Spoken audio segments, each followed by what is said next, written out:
Yo, what is up, you guys? Welcome back to another video. And in today's video, we're going to be comparing two different handhelds of the same generation. We're going to be comparing the Game Boy Pocket versus the Game Boy Color. We're going to be talking about which one's better, which one's worse, and what they're good and bad at. Also, which one you should get. So, let's go ahead and get right into the video. Alright, so, after the original Game Boy was released, people were thinking, how can we make this smaller? How can it possibly be able to fit in a jean's pocket or even a woman's pocket? So Nintendo was like, you know what, we already got you covered. So they released the Game Boy Pocket in 1996. Get it, Game Boy Pocket? Because they were able to fit it in a pocket. But honestly, I don't honestly get that name because you can still fit a Game Boy in a pocket anyways. But honestly, I really love the system. Just because of how slim it is. It's really like slim in a way to where you could still fit it in a jeans pocket, but to where it's not gonna fall out or anything.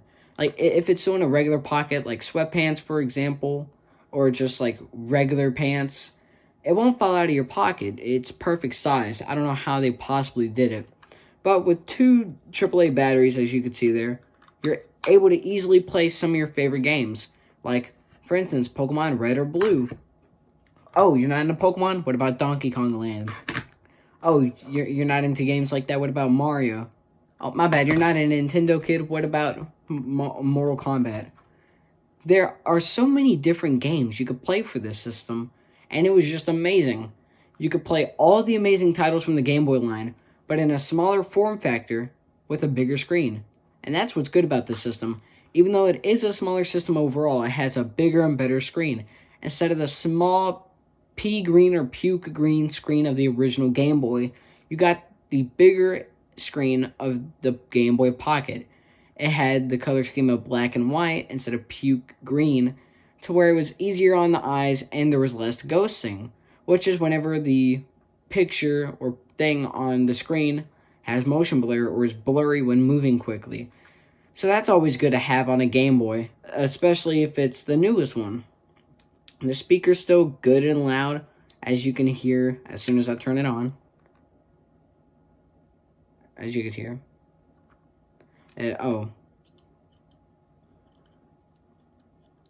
Had it down, but as you could hear here, the volume's not that bad. Okay, y'all get it. Y'all get the point. But as y'all could probably tell, the speaker's not that bad for the system, honestly. It's a pretty good system, and I really love it. It's not that bad of a system, honestly. Speakers just well, and it's really good. The smaller form factor also helped it for smaller children with smaller hands.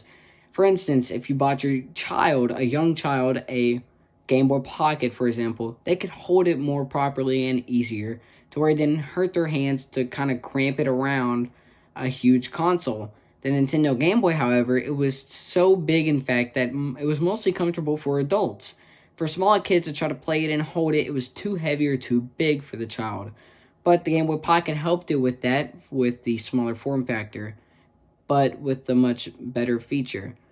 Also, something about the original Game Boy Pocket is that it has two different versions, which some people don't know about. As you can see, it does have the power option, but it don't turn on. That's because this one has a different screen thing over it to where it has it on there for some reason. But that's an original one that don't have a power on line. Some people got antsy and decided to go to Nintendo's website and complain about it. And fewer and future models, they decided to actually have it, as you can see with this special edition ice blue Game Boy Pocket. And basically, it was very awesome to see that people were actually able to help the rest of the community on what they got for a Game Boy, which is not the usual case for like stuff now, like Nintendo Switches with all the different settings and stuff. No one gets what they want now.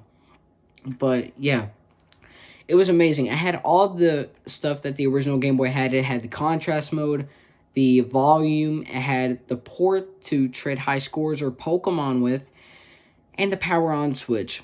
It had a bunch of different stuff. But people were thinking, how do we upgrade this system? How do we possibly make a new Game Boy?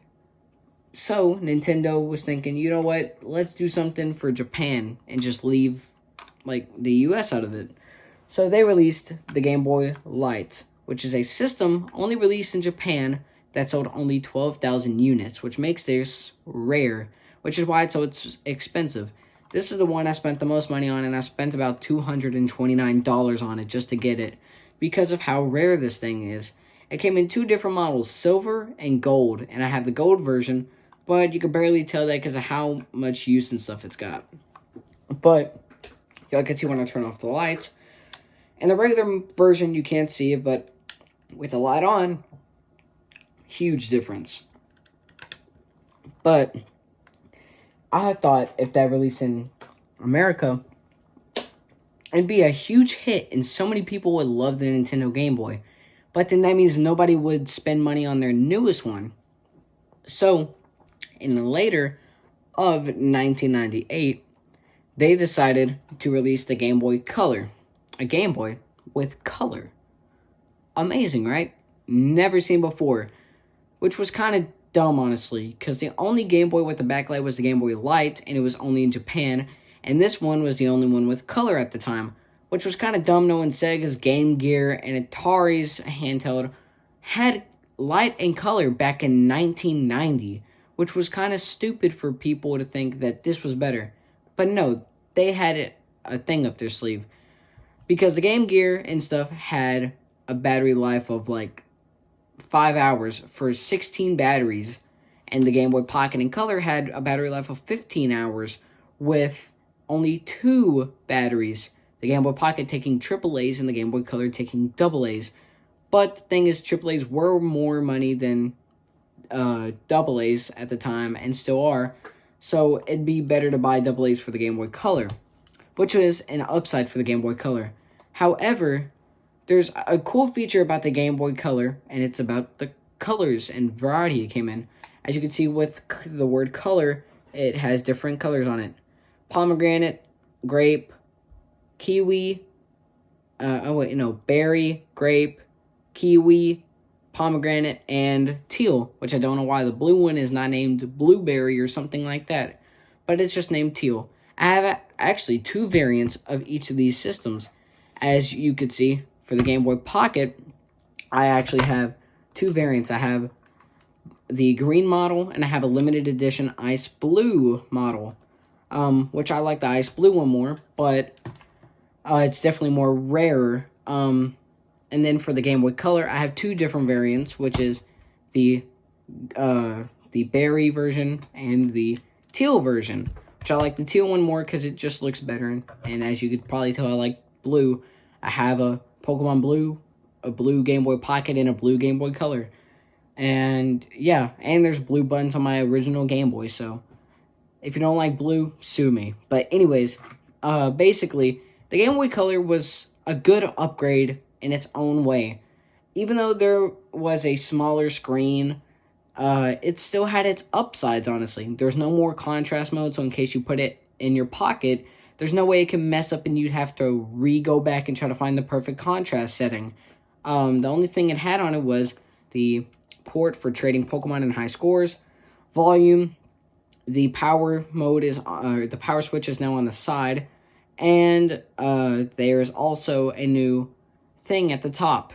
Instead of the power switch, we got the HDR reader, which basically, in a game Mission Impossible, there's a setting in the game where you can take a Game Boy Color and actually control your TV and have the Game Boy act as a TV remote. In case if the remote got took from you, you could easily try to steal it and just program from buttons of the remote onto the Game Boy and control your TV and watch your shows with the Game Boy. It was pretty weird and pretty odd for that to be a thing, but it was. And it was pretty neat at the time. But it's only available for that Game Boy game, or Game Boy Color game, Mission Impossible.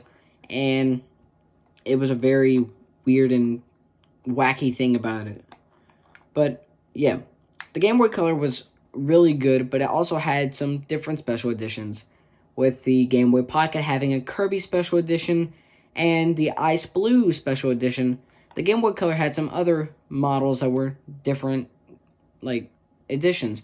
They had the Atomic Purple, they had Atomic Green, Atomic White, which was just a clear model. They also had Pokemon versions, which are really expensive and really rare. They had a silver one for Gen 2 with Togepi and also Cyndaquil on it. And they had a Generation 1 that had basically Pikachu and Pichu on it. And they had one with all the starters on it, which was pretty neat. I wish I could have one of those models, but they're too expensive and too hard to find in a good condition. But if I ever do get one, it'll probably be boxed up in a case on a container. But yeah, I really love the Game Boy Color, honestly. It's really good. It has a colored screen, so it's easier to see the visuals, and there's no ghosting at all, which is very surprising. Even in some games today on the PS4, you'll still see ghosting, which is very odd to see for a good system. But the Game Boy Color had no ghosting. The speaker is pretty good. And the buttons were very clicky, clacky, and good to press. They were just really amazing to use and feel. But it's just awesome how there are two different systems that are really good and really hard to depict about. So, after this review, let's go ahead and depict on which one I think personally you should get. If you really don't care about different colors and better visuals for the Game Boy, and you just want a bigger screen and easier to take with you on the go, I would rather you get a Game Boy Pocket. Also because of the fact that they're cheaper than the Game Boy Color on eBay right now, and they are much easier to find.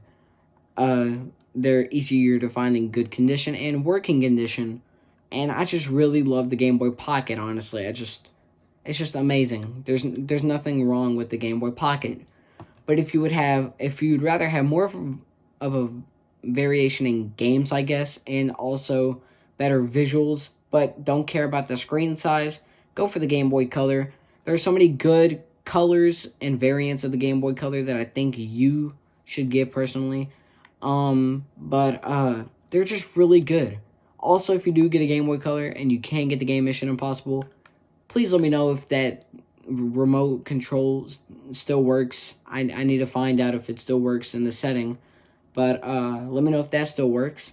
And yeah, that's the review of the Game Boy Color versus the Game Boy Pocket. Hopefully you guys enjoyed. And I'll see you next time on the next video of the Game Boy Advance SP review. My name's Hunter, and I'm out. Peace.